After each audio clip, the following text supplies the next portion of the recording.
Welcome everyone. I wanted to show you a world I created, and I have many plans for more. If dark fantasy isn't your cup of tea, I have much more planned.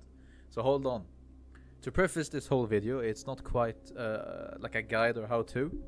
It's just for me to practice my world building and to improve alongside all of you.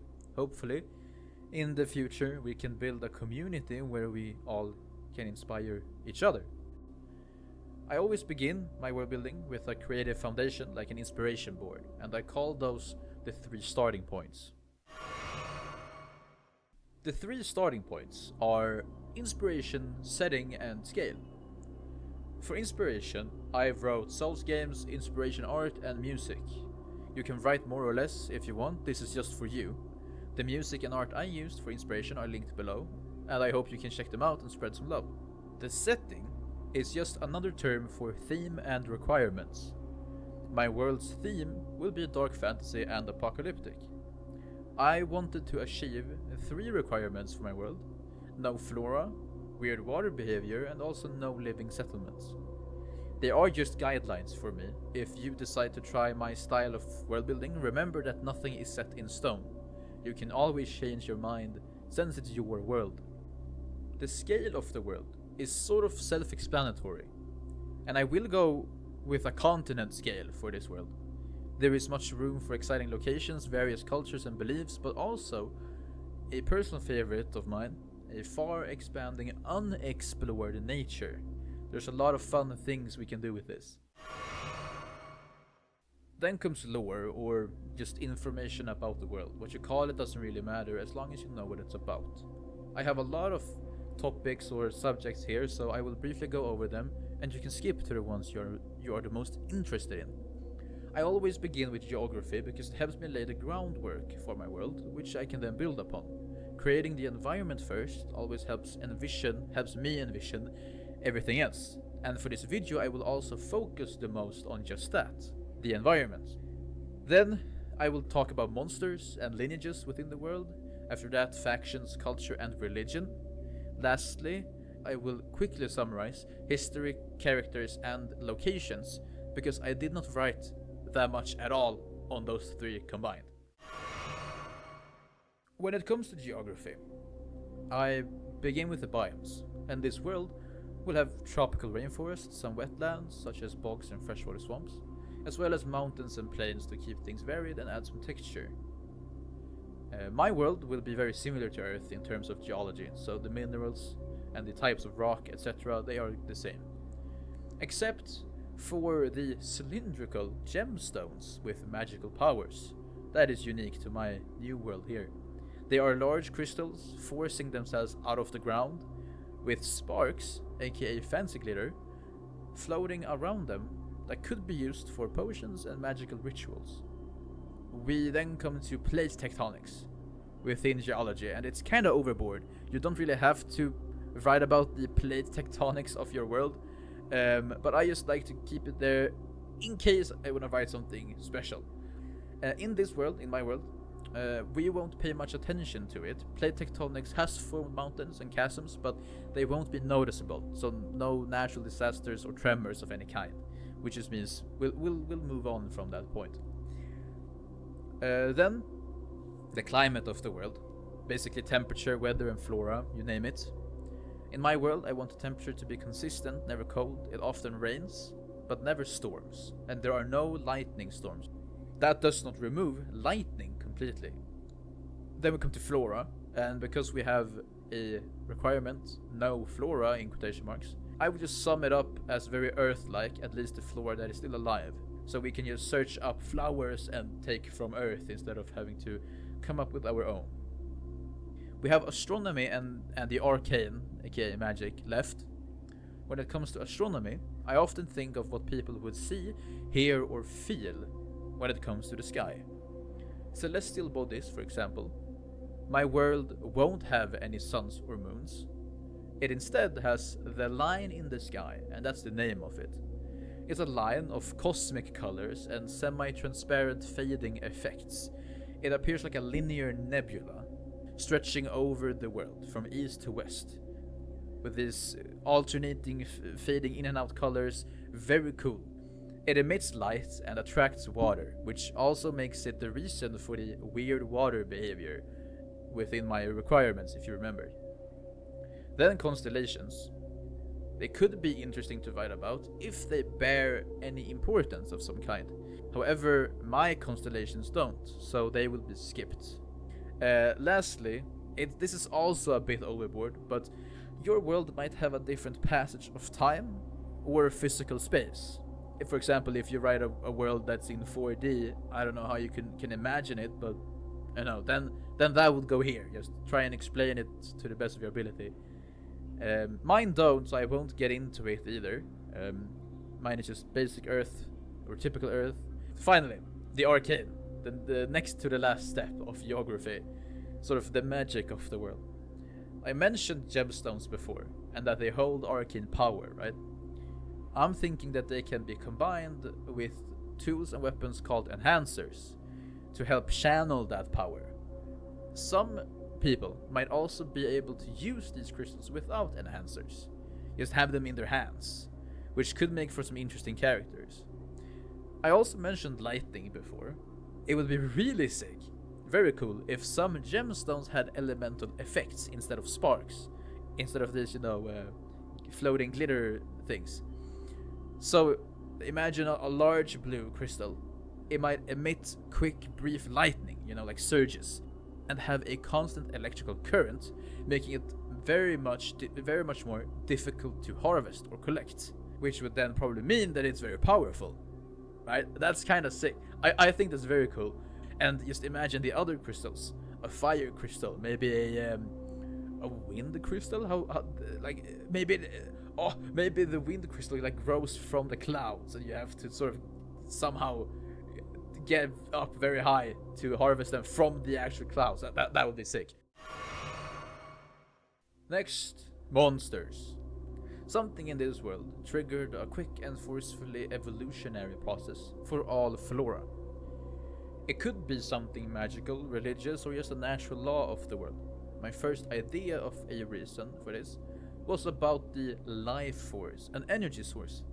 All living creatures, including flora, have a life force. If that exceeds its physical form's limit, this transformation would occur.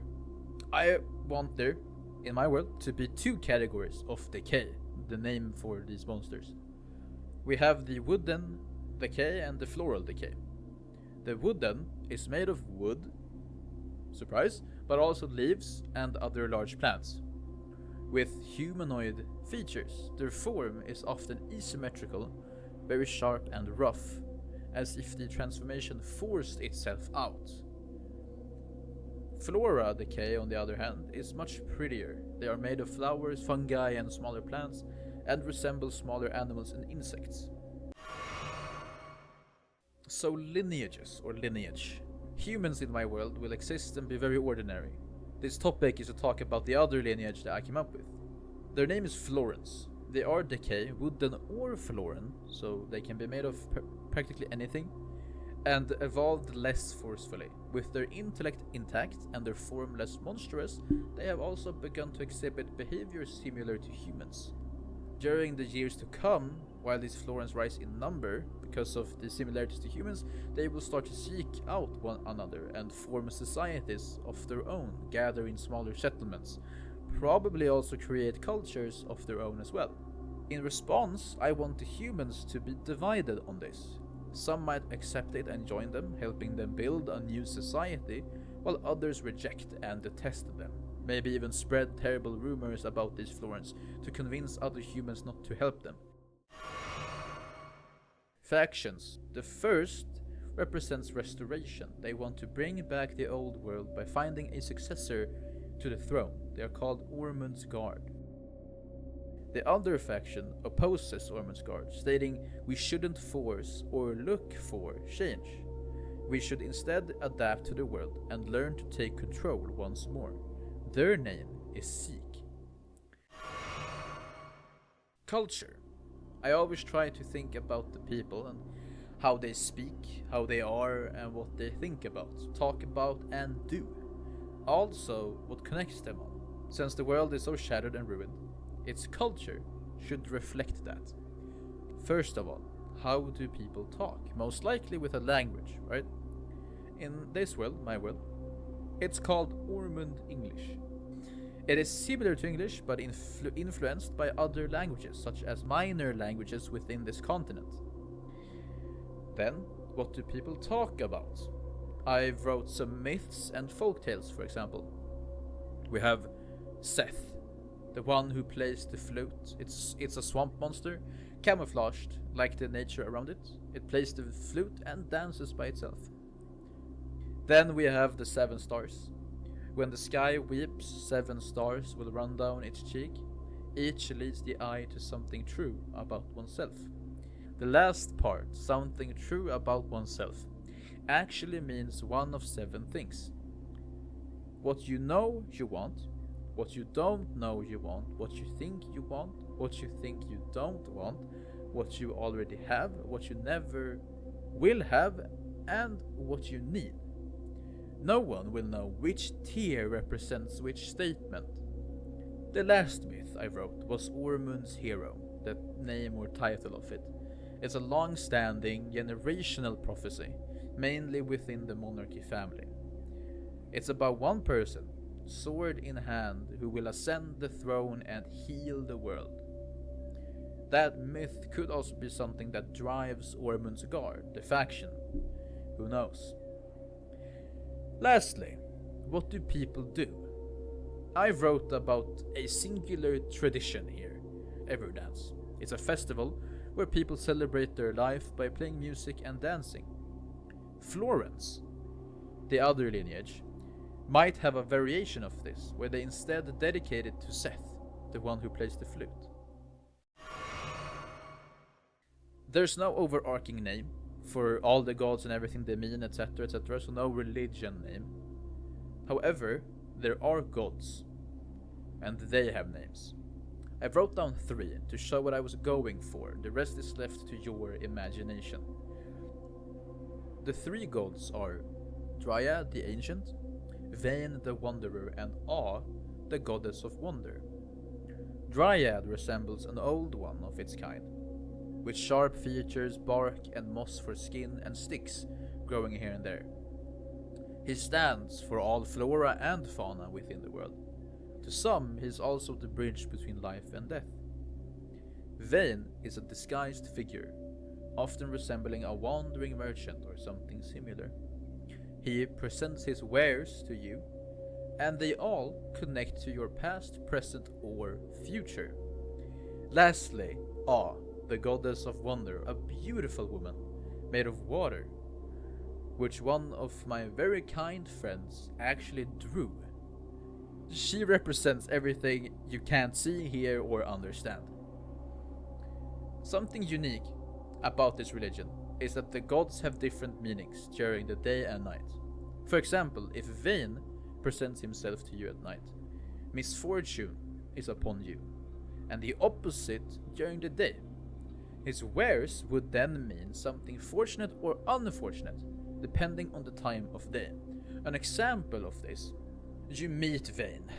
He carries a wagon with him, and on this wagon there are 3 items.